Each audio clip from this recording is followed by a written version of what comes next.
Mickey 17 is directed by Bong Joon-ho. I'm sorry if I can't get his name right, and is based on a novel called Mickey 7. And in this story, it's set in the far future where you have Robert Pattinson, who becomes pretty much what's called an expendable, where he ends up going into space in order to get away from some loan sharks that are going situation that goes down, and he ends up pretty much getting killed several times, and throughout it's pretty much as seen from the trailer is that he ends up getting cloned several times, and he reaches to Mickey 17 as he's called, and he ends up coming across some other stuff. I can't really go into too much detail without going to spoilers, but he essentially sees like another clone of him called Mickey 18, and it's up to them to pretty much try to find a way to escape from all the crazy stuff that's happened inside this program that they're in. And on top of that, it's also dealing with some other stuff that involves with these different creatures that are known as the creepers. So and I'll leave it there because there's some other stuff I can't really go into detail without much spoiling. But essentially, they get into a compromised situation that involves where there's two of them that are going on, and things get pretty hectic for them. Now, here's a little backstory. Now, this movie was directed by Boon Jong-ho, who I'm sorry if I can't pronounce his name. He directed Parasite from a few years ago, which I haven't seen, but I actually heard that movie was pretty good. He's also known for doing other films from South Korea. And his most notable one, he also did a film that I saw like most parts of called Snowpiercer, which I really enjoyed from what I've seen of it. So I need to check out more of his films because I actually hear that he's definitely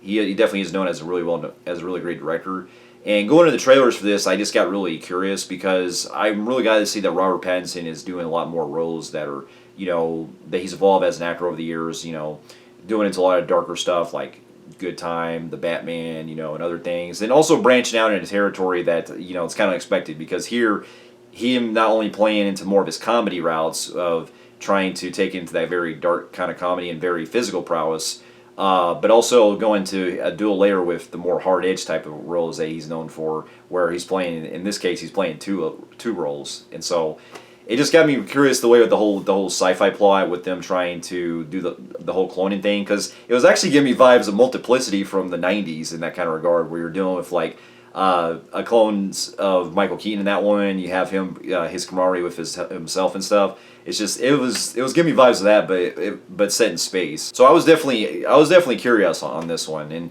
after upon seeing it, I can say that this was certainly enjoyable. There's some things here and there that I feel like they really could have explored a lot more with, or really kind of took their time more into exploring some stuff, because it does feel like the movie was leaving out some details that I don't know if that was intentional from the book that it's based on, because I haven't read it, because there's actually some plot points in this that I either really didn't really see much of, or they kind of bring up in the film that kind of doesn't really get touched, that the touch is based on. But for the most part, this is definitely entertaining for it not only being funny, but also the way that it explores a lot of the stuff that involves the cloning into the more detail they go into was certainly on point. And so, to get my pros out of the way, I thought Robert Pattinson in this was very fantastic. The guy is a natural doing these kind of roles, and him playing up his comedy in this. From what I also read was that he was pretty much doing a sort of voice that was reminiscent of Steve-O's, and I can definitely see the comparisons with that too, because in the film his clone in this one,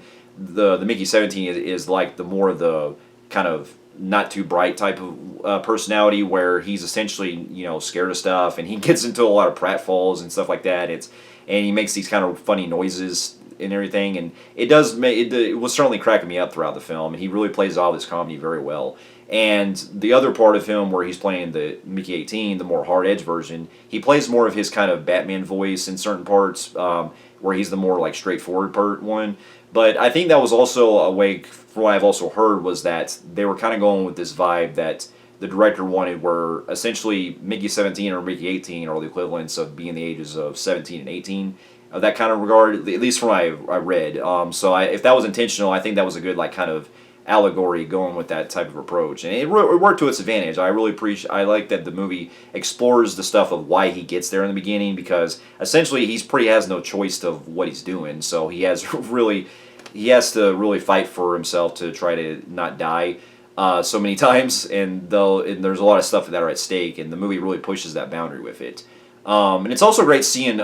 Stephen Yeun from The Walking Dead also appear in this as well, because I'm glad that he's getting a lot more roles lately since he's left Walking Dead and everything. And he's become. I really enjoyed him as an actor, and seeing him a few years ago when he was in Nope was great too. And on top of the other cast members that came up, they were also fun to watch, like Mark Ruffalo and Toni Collette and all them. This certainly has a great cast of really good it has a certainly great cast for it, and I appreciate that the movie also explores a lot of the impacts that it has with trying to set up this world where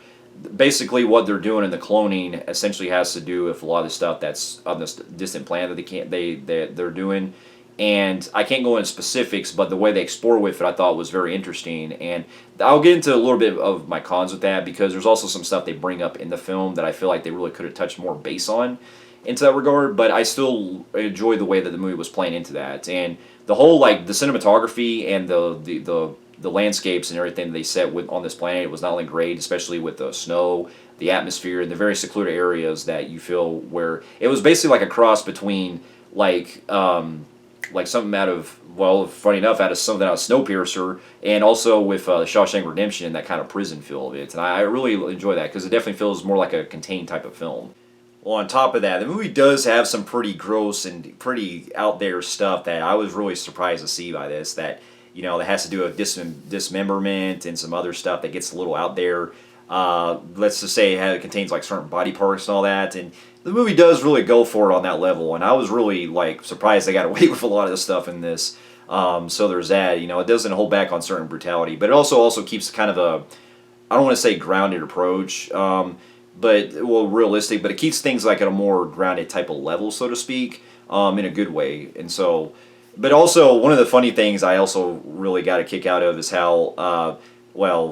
this is not a spoiler or anything, but the stuff that involves with how there's failed like things that the scientists and everything are doing, I thought was not only really funny, but because it really shows that no matter what kind of happens, there's always a flawed system that they do, whether it comes to like certain medicine or like some of the technology they do and all that. So I just got a kick out of it, because it keeps things unexpected how it goes, especially this part that has to do with a dinner scene with Robert Pattinson. That I'll just leave it at there. And I gotta also hand it to the special effects in this. I don't know how much CGI was used, but this is the kind of CGI that I feel like was very rendered properly, because with it being two Robert Pattinsons and stuff, it's great to see when they're like both on screen together that it blends in very seamlessly. And then also the creatures they set up in this too, I thought were not only very fun and to watch, but also they kind of remind me of like a cross between like some of the like they kind of remind me, to some extent, I don't know why, to something out of Starship Troopers and like centipedes or something like that on that kind of level. But there's this really funny thing that they introduce later that has to do with how they're trying to communicate with the creatures and stuff, and I thought it was just really funny the way they played out. And it has a really good payoff in the end of how it goes with it. So there's that. Now, if I had to get into some of my cons, I will have to say that what I think really feels like the movie could have really explored more is that they bring up certain plot points that involve with them these other types of like clones that Mickey has been going through and everything, and they do bring up instances of what the clones are actually have been through and all that. But I also did kind of wonder if the movie would have spent more time on that instead of just kind of glancing through them and just seeing like the deaths that are happening and stuff, because we really don't really spend a whole lot of time before we get to Mickey 17 for the most part. And so it would have been nice if the movie really had more of a build up to really spend more time with it. And there's other things that they bring up in the whole like the people that are running the actual organization and stuff. They bring up like other plants and stuff that they're trying to take down or trying to really navigate and everything like that. And I feel like not going to go. I feel like there's more stuff that they could have elaborated more on, because I don't know if this was from the book or anything, but it feels like if the movie would have been like a mini series or something that could have ran longer, there's more stuff they really could have explored to really flesh that out. And it feels like they were just kind of undercooked on a lot of stuff, because the movie does have other plots that come into it that feel a little, not, I don't want to say bloated, but they feel like they're kind of all over the place where it's hard to stay focused. And when it's not really doing too much of the whole Mickey trying to get into make the two clones situation, it feels like the movie takes a backseat of other stuff that I feel like, while it's there to really build the world with, it just feels like it really could have explored a lot more with it, if that makes sense. Mainly the storylines that involve with Mark Ruffalo and Toni Collette's characters, as it really seems like meant to be there as the leaders and stuff, but it almost really seems like there's more to it that they really either done with, especially some of the stuff they're actually setting up with them. But it's like there's more that they really could have fleshed out better with. And it just kind of made some things really confusing on some levels where and there's some actions that certain characters do that are kind of dumb into regard later on in the film that I did kind of wonder about. And, you do kind of question the longevity behind it. But I feel like how everything comes to unfold together, it was a really good payoff, and the way it played out, it just really kept me going. But with that being said, I still had a really fun time with this, and with that, I'm going to give it a compelling grade on the Film Freaks meter. So,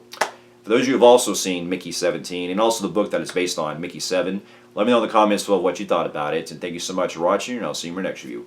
I'll see you later.